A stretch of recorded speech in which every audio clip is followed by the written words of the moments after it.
Paano kapag yung daan ng sinulid, kahit lakihan ng agwat, pino pa rin ang daan?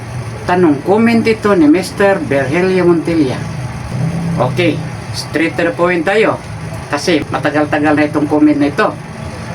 Welcome once again to my YouTube channel.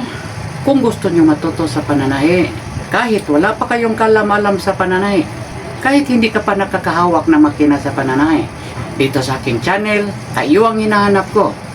Tuturuan ko kayo. Payo ko sa lahat na nanonood sa akin, kailangan bawat pamilya may makina. Kailangan nyo ito, kahit pangbahay man lang upang hanap buhay. Kaya subscribe nyo ako, hit the bell para updated ka sa susunod ko pang mga video. Don't forget to like, share and comment. Dito na tayo sa sagot sa tanong ni Mr. Montilla. Kahit lakihan ng agwat, pino pa rin ang daan. Ano ba ang kadalasang dahilan?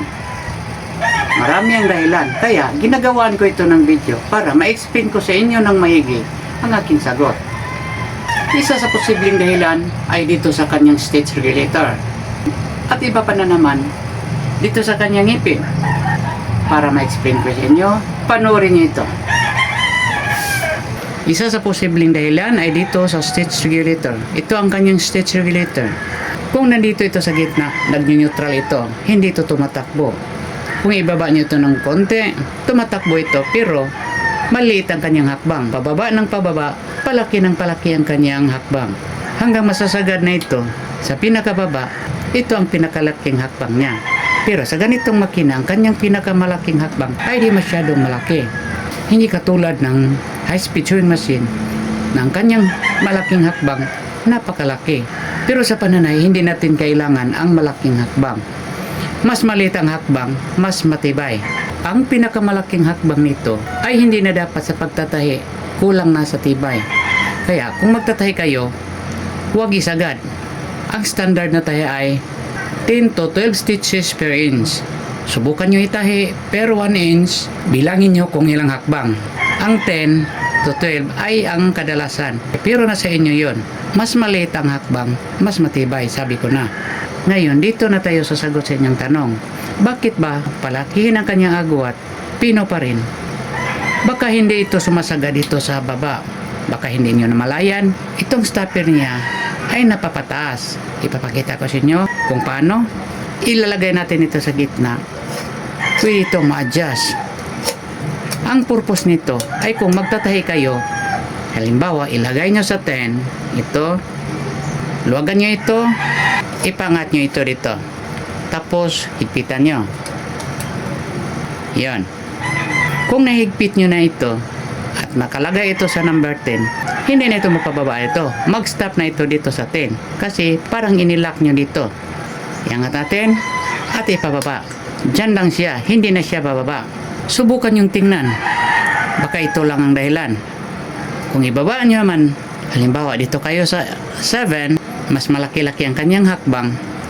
Dito sa 7, ilagay nyo sa 7. Tapos, luwagan nyo dito at iangat nyo. Higpitan nyo naman. Mag-stop na ito sa 7. Hindi na ito baba. Kaya ang sinabi nyo na kahit lakihan ang agwat, pino pa rin, baka nalock lang ito dito. Subukan nyo luwagan dito. Yan. Sa pinakaluwag. Kung nasa pinakababa na ito, mapapaba niya ito sa pinakababa din. Ito. Dito rin tayo sa kabila. Sa iba pang posibleng dahilan. Ito ang kanyang ngipin. Ito ang humihila ng tela sa pagpatatakbo. Kung itatahin nyo na. Tingnan nyo. Kung nasa pinakababa ito, lumalaki ang kanyang hakbang. Kung mapupurol na ito, hindi na masyadong humihila ng tela. Halos hindi makatakbo ang tela at pino ang kanyang tahi. Minsan din, lumulubog ito. At ang dahilan bakit lumulubog, baka may pisan na lumuluwag o kaya may mga dumi dito sa ilalim. Tingnan nyo, ipapakita ko sa inyo. Tanggalin mo na ito.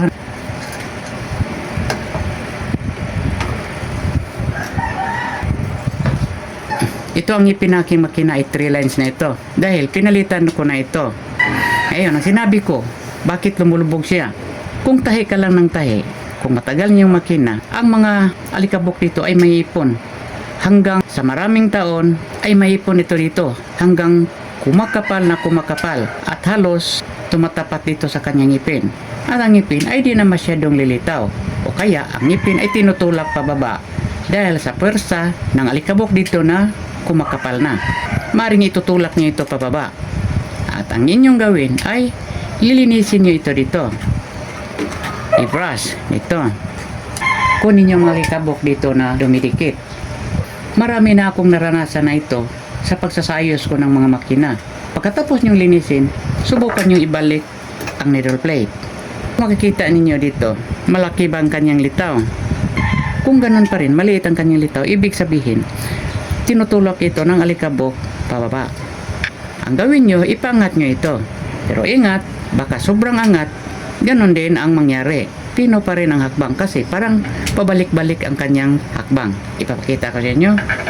Subukan natin iangat. Ganito lang ang angat ng kanyang ngipin kasi ina-adjust ko na ito. Ito ang tamang pangat ng kanyang ngipin. Kung susukatin natin, nasa 116 ito. Kung lilitaw lang ng konti sa needle plate, yun na nga. Mahirap itong makakahila ng tela. Kaya nga, kung palalakihin mo ang kanyang agwat, hindi pa rin ito lumalaki. Kasi hindi makakahila ang kanyang ngipin. Kasi napurol na o kaya maliit lang ang kanyang litaw.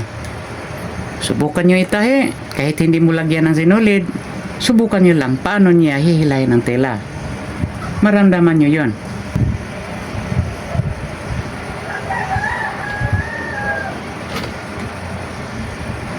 Subukan natin itahi. Ibaba natin ang stitch regulator sa pinakababa. Ito ang pinakalaking hakbang niya.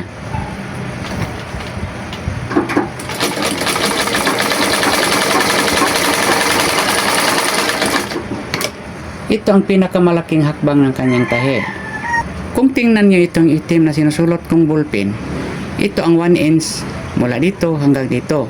Kung bibilangin natin ang kanyang hakbang, 1, 2, 3, 4, 5, 6, 7. 7 and 1 half. Hindi ito matibay kung itatahi nyo ito. Ang sinabi ko kanina, 10 stitches to 12 stitches ang standard na tahi. Itahin natin muli at subukan natin kunin ang 10 stitches per inch. Iangat ko ng konti ang stitch regulator. Subukan kong ilagay sa number 10.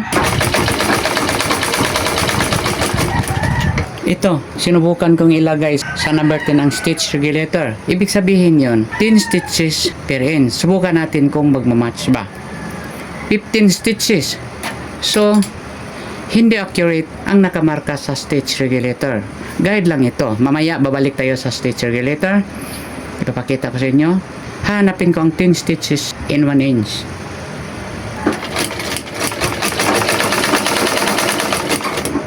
Bilangin natin ulit. 1, 2, 3, 4, 5, 6, 7, 8, 9, 10. Okay. 10 stitches. Ito ang standard na tahi. O sumubra ng konti. Halimbawa 12. Mas maliit pa ang hakbang nito. Pero okay itong number 10. Matibay na ito. Lalo na kung dudublihin nyo pagtahi. Sabi ko na kanina, mas maikli ang tahi, mas matibay. Pero, ang disadvantage, kung magkamali kayo, mahirap itong tanggalin. Okay na itong 10 stitches per inch. Balik na naman tayo sa needle plate. Ipapakita ko sa inyo paano ipapalulubog ang ipin at paano ipapangat. Actually, may video na ako nito na pinapakita ko sa inyo paano ipalulubog ang ipin. Baka hindi pa nyo nakita, pwede nyo itong panoorin. Ang title, 2 lines needle plate ay palitan ng 3 lines needle plate. Pero ipapakita ko pa rin sa inyo. Pero kung gusto nyo mahabang video ang makikita nyo, panoorin nyo ang video ko sa pagpapalit ng 2 lines needle plate sa 3 lines needle plate. May tornilyo dito sa ilalim, silipin nyo lang. Hindi ko mapapakita sa camera kasi ang hirap. Wala akong malalagyan. Gagawin natin. Kung papangatin natin, itulak nyo dito. Kung palulubugin nyo, ganon. Ayun. Ganon lang. Kung sobrang lubog, hindi makatatakbo kung hindi siya lumilitaw sa needle plate. Kung lumilitaw siya sa needle plate pero konti lang kanyang paglitaw, halos hindi rin makatakbo. Kaya minsan, pino ang kanyang tahi. Ipapakita ko sa inyo kung maliit lang kanyang paglitaw. At ganon rin kung sobrang angat din siya. Ilagay natin sa pinakababa.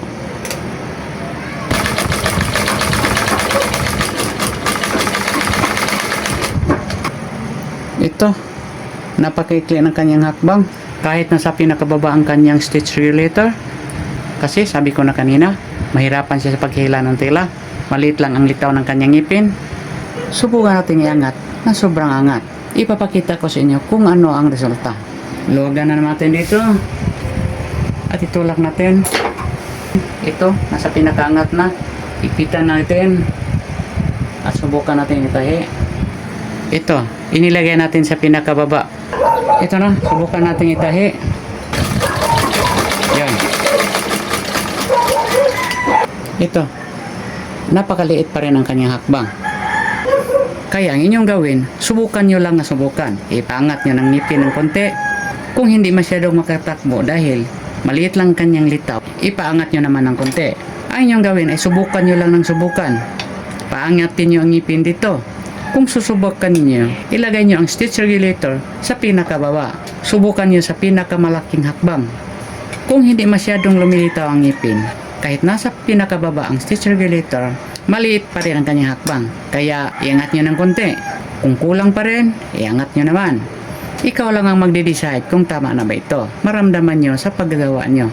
Habang palagi kayong nag-a-adjust ng inyong makina, matutunan nyo yan.